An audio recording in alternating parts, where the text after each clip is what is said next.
Shalom, selamat malam saudara yang dikasihi Tuhan Yesus Kristus. Selamat berjumpa dalam renungan pada malam hari ini. Salam sejahtera buat saudara semua dimanapun saudara berada. Damai dan sukacita oleh Roh Kudus melimpah senantiasa dalam hati dan kehidupan saudara semua. Sebelum kita mendengarkan renungan firman Tuhan, mari sama-sama kita berdoa. Bapa kami yang di sorga, Bapa dalam nama Tuhan Yesus Kristus, nama yang heran dan berkuasa, kami mengucap syukur untuk kemurahan Tuhan, pimpinan dan penyertaan-Mu di sepanjang hari ini. Oleh karena kekuatan-Mu, pertolongan-Mu, maka kami dapat melalui semuanya. Pada saat ini kami mau mendengarkan sabda firman-Mu. Urapi kami ya Tuhan dan jamah hati kami, sehingga kami dapat mengerti akan maksud kehendak-Mu. Dalam nama Tuhan Yesus kami berdoa. Haleluya, amin. Saudara yang dikasihi Tuhan, ayat renungan kita pada saat ini terdapat dalam kitab Nabi Nehemia pasal 11 ayat yang kedua. Tertulis demikian: orang-orang memuji setiap orang yang rela menetap di Yerusalem. Saudara yang dikasihi Tuhan, tinggal di Yerusalem dalam konteks latar ayat ini bukanlah hal yang nyaman. Setelah terbiarkan dalam kondisi yang tidak terawat selama 70 tahun pembuangan bangsa Israel di Babel, kondisi Yerusalem dapat dikatakan tidak begitu baik. Orang-orang yang tinggal di situ harus membangun kembali kondisi kehidupan di sana. Mereka memulai lagi ibadah di bait suci yang baru direnovasi dan harus siap menghadapi berbagai tantangan atau ancaman dari bangsa lain yang hendak menyerbu dan merebut Yerusalem. Yerusalem sekalipun mempunyai arti kota damai, tapi selama berabad-abad terus menjadi pusat konflik dan peperangan. Bahkan hingga hari ini juga, saudara. Itu sebabnya tinggal di Yerusalem dapat dikatakan beresiko dan butuh kesungguhan hati.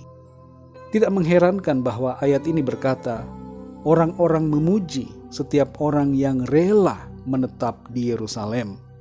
Pada waktu itu ada 3 golongan orang yang tinggal di Yerusalem. Golongan pertama adalah mereka yang terpaksa harus tinggal di sana. Kedua adalah mereka yang dipilih melalui undian untuk tinggal di Yerusalem. Dan ketiga, golongan penduduk yang dengan sukarela datang dan tinggal di Yerusalem. Yang dipuji dalam ayat ini adalah mereka yang sukarela datang dan menetap di situ. Mengapa mereka dipuji, saudara? Karena sikap mereka yang mau menyangkal diri dan tidak mencari keselamatan dan keuntungan mereka sendiri, tapi mereka hidup untuk kemuliaan Allah, mengupayakan pemulihan dan kesejahteraan bangsa mereka, dan memiliki semangat untuk melayani Tuhan yang dikerjakan di bait suci. Dibanding tinggal di Yerusalem, sebagian dari bangsa Israel memilih tinggal di kota-kota lainnya karena mereka bisa mendapatkan tanah yang luas, dan mereka tidak mau terlalu dipusingkan dengan pelayanan dan ibadah. Selain juga mereka tidak mau menanggung resiko diserang oleh pihak luar dan menghadapi segala ancaman bahaya lainnya. Saudara yang dikasihi Tuhan, sehubungan dengan tinggal di Yerusalem, kita mengingat peristiwa sebelum Pentakosta, ketika Tuhan menyuruh para murid-Nya tinggal di Yerusalem.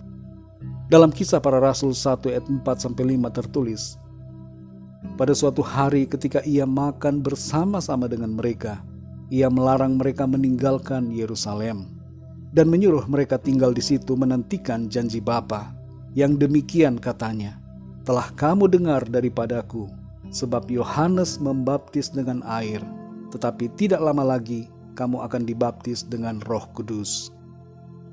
Saudara yang dikasihi Tuhan, apa makna dari ayat-ayat ini buat kita?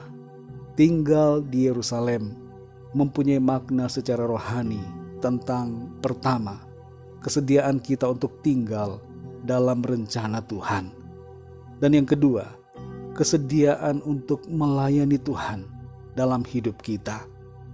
Dan yang ketiga, kesediaan untuk berkorban bagi Tuhan.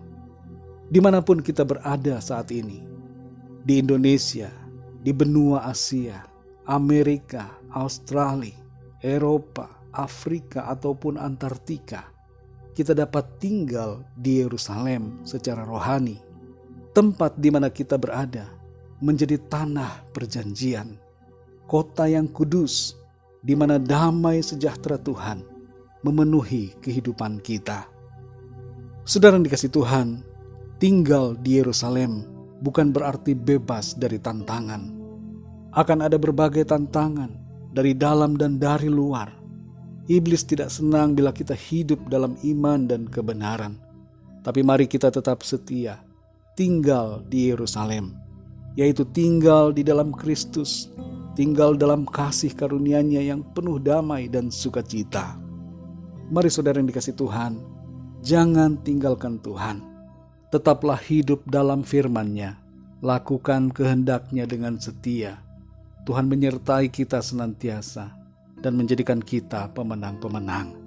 Tinggallah selalu dalam damai sejahtera Tuhan yang memenuhi kehidupan kita. Mari kita berdoa saudara. Bapa kami yang di surga, Bapa dalam nama Tuhan Yesus Kristus, kami mengucap syukur untuk firman-Mu yang berbicara kepada kami secara pribadi untuk kami tinggal di Yerusalem, yaitu tinggal dalam kasih karunia-Mu, tinggal dalam rencana-Mu, tinggal dalam hadirat-Mu, senantiasa mendekatkan diri kami di hadapan-Mu, hidup melayani Tuhan dan mengasihi Engkau, berkorban bagi-Mu ya Bapa.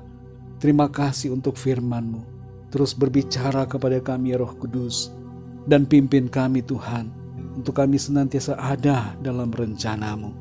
Kami percaya kuasa-Mu Tuhan, tangan-Mu akan menolong kami, memegang kami, menuntun kami untuk terus berada dalam jalan-jalan kebenaran-Mu. Terima kasih Tuhan, pimpin kami, berkati dan lindungi kami di sepanjang malam ini. Berikan kami tidur yang nyenyak dan bangunkan kami kembali dengan kekuatan baru. Tubuh yang sehat diberkati Tuhan, untuk kami pakai memuliakan nama Tuhan. Kami berdoa bagi yang sedang dalam keadaan sakit, dalam persoalan, dalam masalah, agar Tuhan menyembuhkan, berikan kesehatan yang sempurna, dan nyatakan pertolongan-Mu yang ajaib bagi setiap mereka. Kembali kami berdoa buat saudara-saudara kami yang sedang ditimpa bencana alam, dalam persoalan kesulitan. Berikan pertolongan kepada mereka ya Tuhan yang sedang membutuhkan. Kuatkan hati dan iman mereka.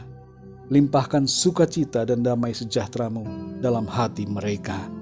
Terima kasih Tuhan, kami percaya berkat damai sejahtera dan kasih karunia Tuhan senantiasa berlimpah dalam hidup kami.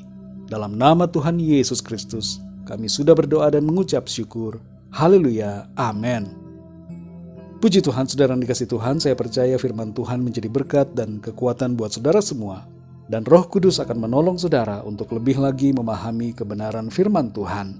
Tuhan Yesus memberkati saudara semua. Sampai jumpa dalam renungan yang berikutnya. Haleluya.